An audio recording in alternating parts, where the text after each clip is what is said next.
made. The president's just a figurehead.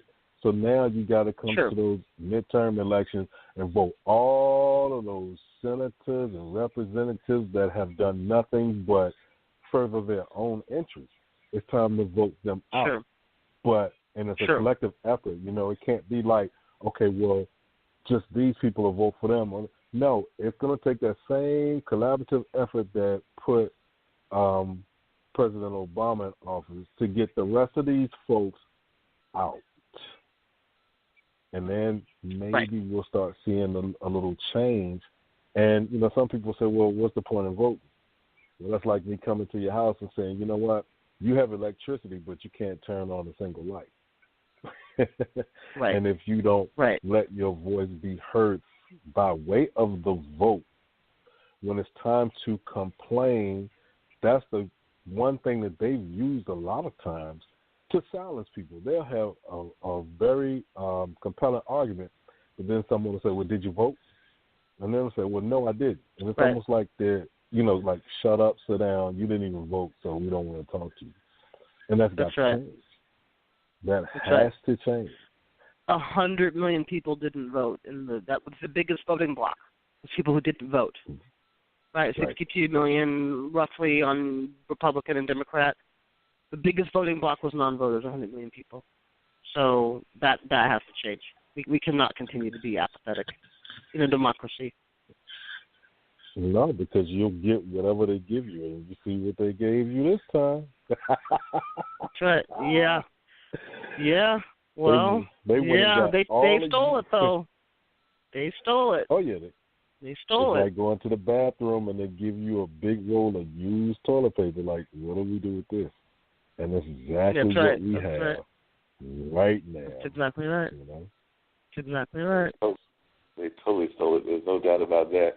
Now, Veronica, if folks want to get in touch with you, because I think we've got another 15 minutes or so, and they want to learn more about your business and more about the different things that you're involved in, what is the best way that folks can reach you? I know how I reach you, but just like, what's the best website and how should folks reach out to you in terms of getting success coaching? And what are the people that you're looking for that would be your next client? So what kind of folks are you looking for that you would say are people that should be reaching?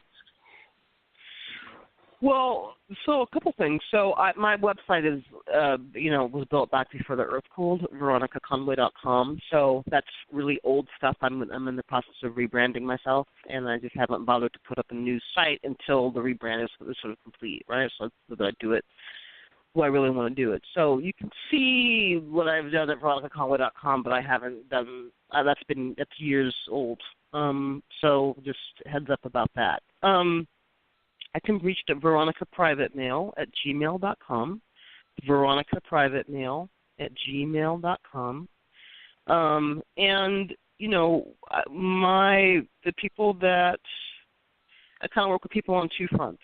I definitely do a ton of inner game work, right? Like help people recover from the wounds and traumas that stop them in their tracks from moving forward.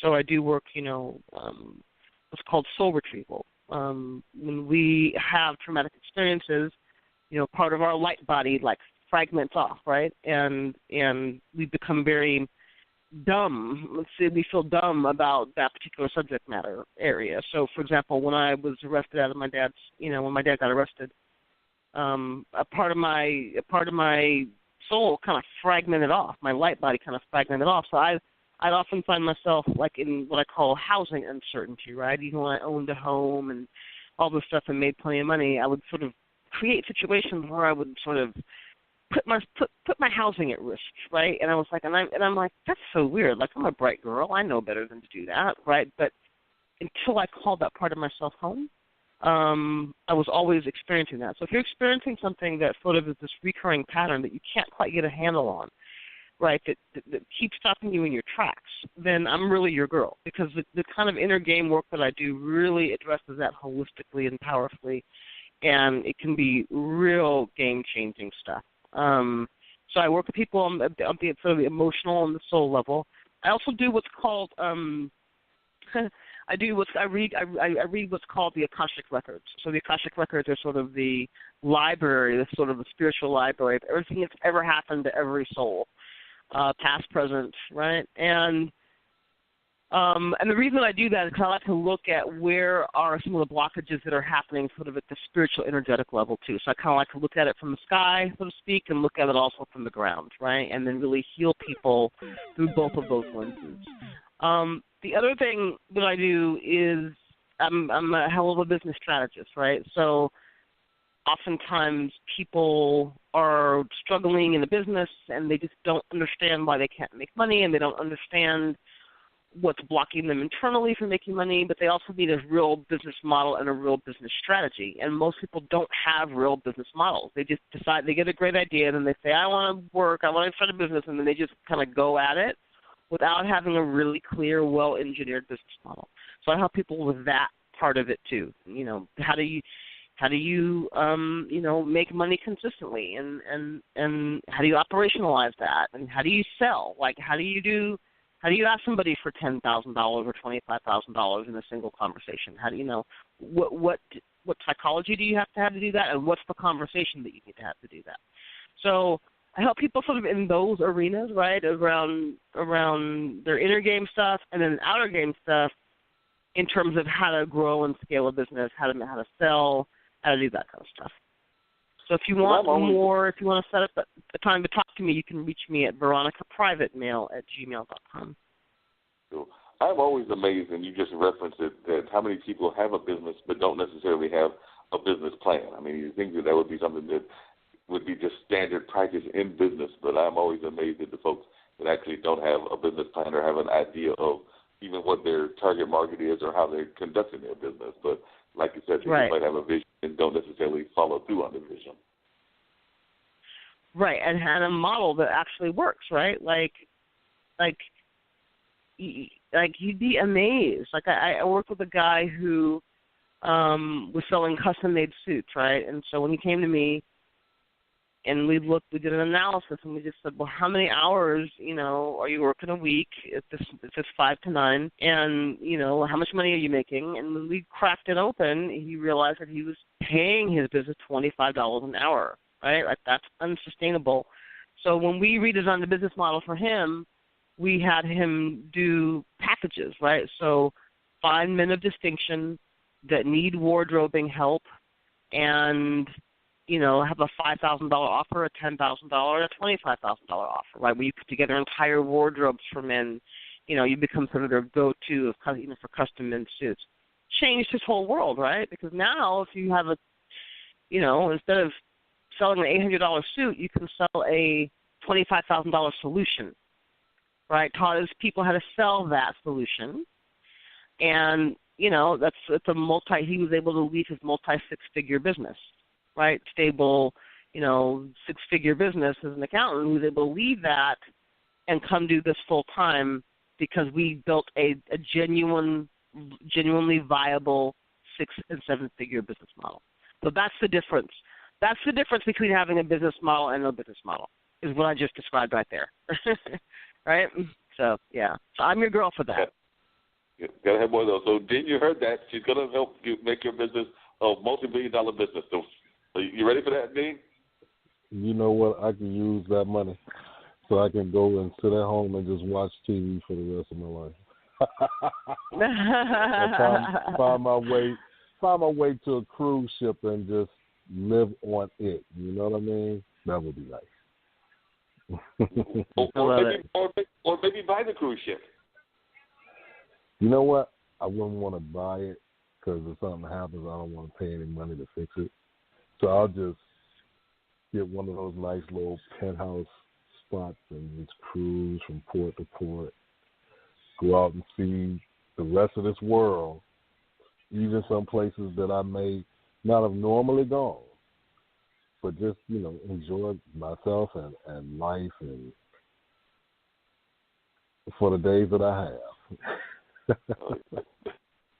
Sounds really good. Might have to join you on that cruise. But, Veronica, as we say on this show all the time, we thoroughly enjoyed the conversation. You're definitely welcome to come back anytime. We always enjoy having great guests, and you've definitely been a great guest. So we would love to have you back. We're here every Monday between 7 and 9. So hopefully folks have been listening, and maybe some of them will come back and make themselves available to your business and everything. But we would love to have you back on any Mondays that you're available. You can always feel free to call in, because definitely enjoy some of the advice that you gave and hearing some of your history and things of that nature. I have a very good friend that has gone through something similar kind of history.